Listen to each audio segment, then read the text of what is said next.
Hi guys, welcome to another video. Today's going to be all about carb cycling. I'm going to take you through what carb cycling is, why we do it, and also how to implement it into your program. So what is carb cycling? Very simply, during the week you cycle your carbs. So you've got a few days of low carbs, a few days of high carbs, maybe a few days of zero carbs, and a few days of medium carbs. And it can be used while cutting or lean bulking.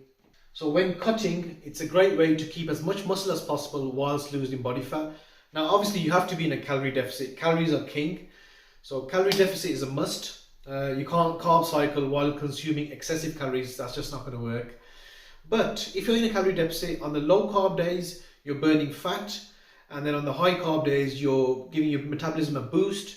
You're refueling your glycogen stores, ready for another round of low carb days. And it works really well. And on a lean bulk, again, you've got high days and low days. On the high days, you're building muscle, and on the low days, you're keeping body fat to a minimum. Now, typically what happens when people start a diet, they say, for example, they're on 3,000 calories. They're starting a diet tomorrow, and straight away what they do is they slash their calories, sometimes really drastically. So I'll just use an example of someone who's on 3,000 calories, and then they decide to go on a diet from tomorrow. They slash the calories to 1,500. So they slash the calories to half. Now that is going to work great for a few weeks. You're going to lose body fat. You're going to lose a lot of weight very quickly. But after a while, your body is used to 3,000 calories coming in, and all of a sudden it's got 1,500 now.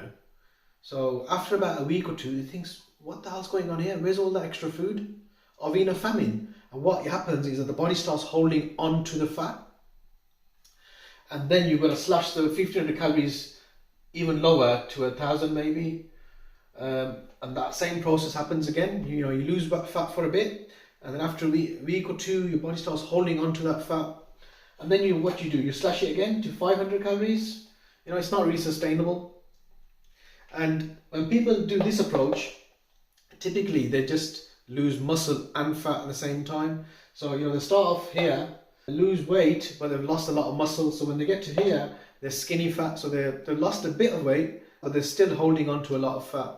So this is where carb cycling comes in, where if you're on 1,500 calories, so you start your diet on 1,500 calories, you do that for a week or so, and then when the body starts thinking, where's all the food? Is it famine mode?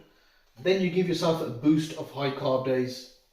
And then the body gets happy. Oh yeah, we're okay. There's no famine. We're good to go. You do that again.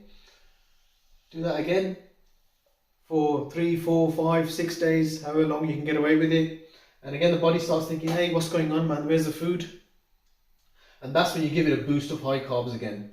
And that's the benefit of carb cycling. It's a great way to lose fat without crashing your metabolism. So we've covered what carb cycling is and why to do it, and now how do we implement it into your diet? So stick around, I'm going to show you how to implement it into your diet. So typically we've got 4 days. We've got a zero carb day, low carb day, medium and high carb days. Obviously zero carb days, there's no carbs. On those days you can still obviously have vegetables. There are some carbs in vegetables like broccoli and cucumber, but I don't really count those as carbs. Low days, for me, I think anything below 50 and under is low for me. Medium days, anything from 100 grams of carbs to 200 grams of carbs. And high days are going to be from 200 to, depending on the size of the person, 500, 600 grams of carbs a day. Now this is going to vary for everybody, but this is just sort of a rough example of a typical layout. And you've got your days of the week. So you've got Monday, Tuesday, Wednesday, Thursday, Friday, Saturday and Sunday. Now, there's 1,000,001 ways to implement carb cycling into your diet. Some people will have low carbs on Monday, Tuesday, Wednesday, then a medium day on Thursday, and low again on Saturday, Sunday, and then a high carb day on Sunday.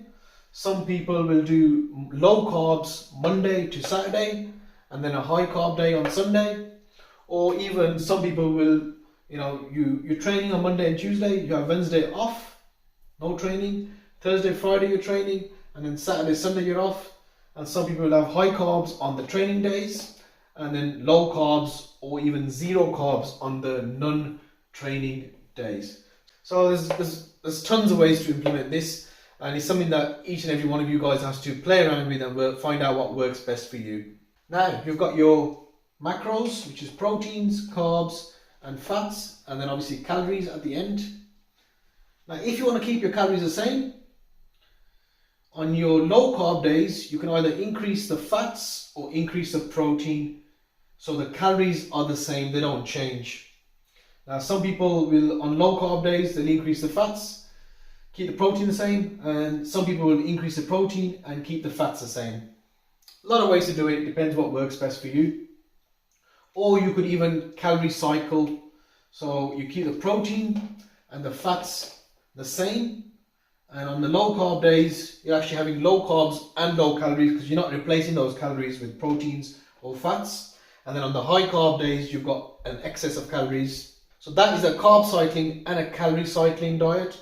So there's a ton of ways to implement this. It's something that you have to experiment with, find out what works best for you, whether you like the carb cycling only with the increase in protein or increase in fats or both, or whether you want to calorie cycle as well. So again, you got to play with it, you got to look at your body composition and see what works best for yourself. Now what I personally do is I normally stick to a regular diet with protein, carbs and fats. And then if I want to lose body fat, I'll either slightly drop the carbs or increase cardio or both, and run that for a while. Keep running that, slowly reducing the carbs or increasing the cardio until I come to about 100 grams of carbs a day. And once I'm at about 100 grams of carbs per day, that's when I'll start implementing carb cycling, because it is quite complex and a lot of people have trouble just sticking to a basic diet. When you start telling them, Monday you're having high carbs, Tuesday you're having low carbs, Wednesday you're having zero carbs, it's just going to confuse them and they're not going to be able to stick to it. So it is quite a tricky diet to stick to. So I only implement it when I have to.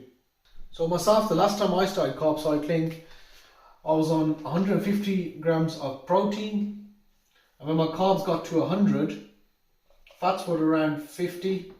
So it's a regular diet. And when my carbs got to 100, I ran that for a while. When I stopped losing body fat and I didn't want to increase cardio, I had to take the carbs down to 80. And that's where for me it gets tricky. When I'm below 100, it gets hard.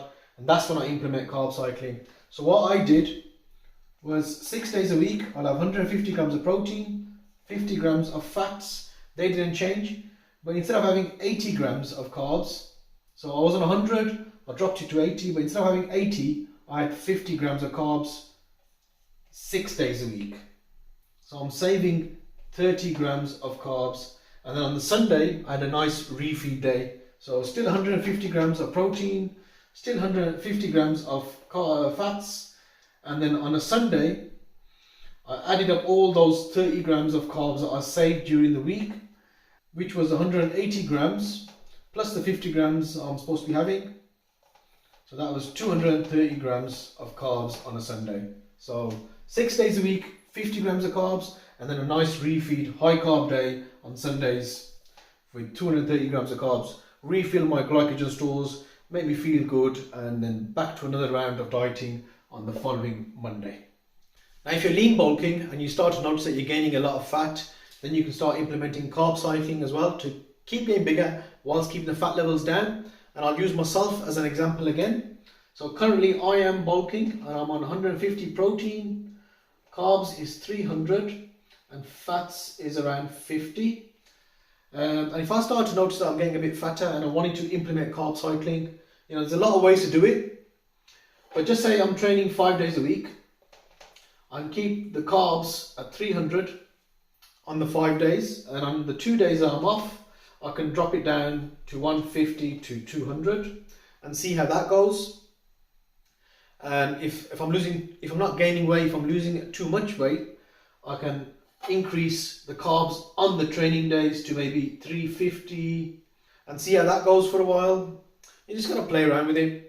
There's so many ways to do it, but that's something that you can implement. That's one method that I would use, and you got to constantly be tweaking it. Keep an eye on your body composition, monitor your body composition, tweak the diet as and when needed. So that's the lowdown on carb cycling. Like I said, it's quite a complex topic and it's something that I would implement if and when I had to. I wouldn't just go straight to it. Hope the video was helpful, guys. If it was, give it a like, share, subscribe, and I'll see you in the next video.